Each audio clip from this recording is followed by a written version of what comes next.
மாங்காய் சாதம் செய்வது எப்படின்னு நம்ம பார்ப்போமா. அதுக்கு முதல்ல தேவையான பொருட்களை நம்ம பார்த்துடலாம். அதுக்கு முதல்ல தேவை மாங்காய். இந்த மாங்காயை நல்லா தோல் சீவிக்குங்க. தோல் சீவிட்டு இந்த மாதிரி ஸ்லைசரில் ஸ்லைஸ் பண்ணி வச்சுங்க.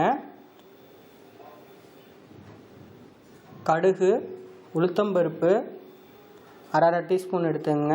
மஞ்சத்தூள், பச்சை மிளகாய் 4லேருந்து 5 பச்சை மிளகாய் போட்டுக்கலாம்.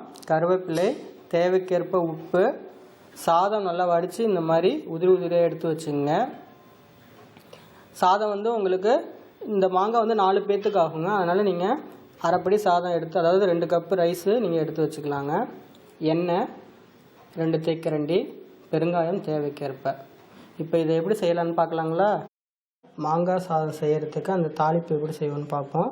முதல்ல வானிலை அடுப்பில் வச்சுங்க. எண்ணெயை விட்டுங்க. எண்ணெய் நல்லா காஞ்சோடனே இதில் நம்ம கடுகு ஆட் பண்ணுறோம். கடுகு நல்லா பொரியுது. இப்போ உளுத்தம்பருப்பு ஆட் பண்ணுறோம்.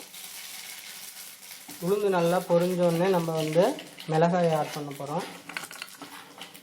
உளுந்து லைட்டாக கலர் மாறணுங்க. கலர் மாறுது. இப்போ நம்ம மிளகாய் ஆட் பண்ணிடுறோம். இப்போ இந்த கருவேப்பிலை, மஞ்சத்தூள், பெருங்காயம்,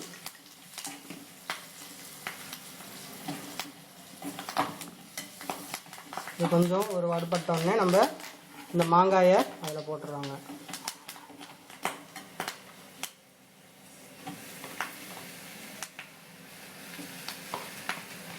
இது ரொம்ப ஈஸிங்க. குழந்தைங்களுக்கு நம்ம மத்தியானம் லஞ்சுக்கு ப்ரிப்பேர் பண்ணி தரலாம். எப்பொழுதும் லெமன் ரைஸ் தந்து நம்ம பழகிருப்போம். இது உங்களுக்கு பார்த்தீங்கன்னா மாங்காய் சாதம் ரொம்ப டேஸ்ட்டாக இருக்கும்.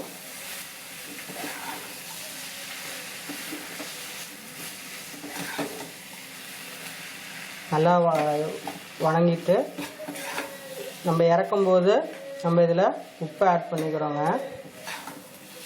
பாருங்கள், லைட்டாக வணங்கிட்டு இருக்கு.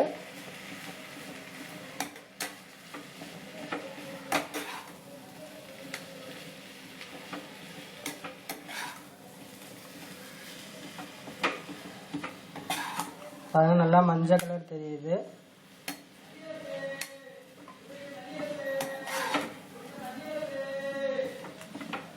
இப்போ நம்ம இதில் உப்பு ஆட் பண்ணி இறக்கிட வேண்டியதாங்க. வணங்கிடுச்சு.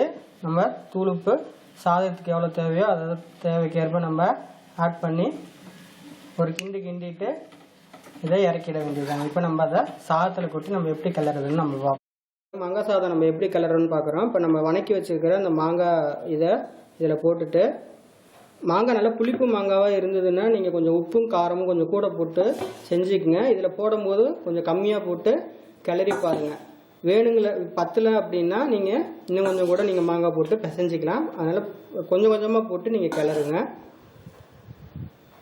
இந்த மாதிரி மாங்காவை போட்டு நல்லா சாதத்தில் கிளறிட்டு உப்பு போதுமான்னு பார்த்துக்குங்க. உப்பு நல்லா போதும் அப்படின்னு உங்களுக்கு தோணுச்சுன்னா விட்டுடுங்க. இப்போ நமக்கு மாங்காய் சாதம் ரெடி ஆகிட்டே இருக்குங்க. இந்த மாதிரி கிளறி நீங்கள் எடுத்து வச்சுக்கோங்க. சுவையான மாங்காய் சாதம் தயார். நீங்களும் உங்கள் வீட்டில் செஞ்சு பாருங்கள். உங்கள் கமெண்ட்ஸ் எங்களுக்கு எழுதி அனுப்புங்க. நன்றி, வணக்கம்.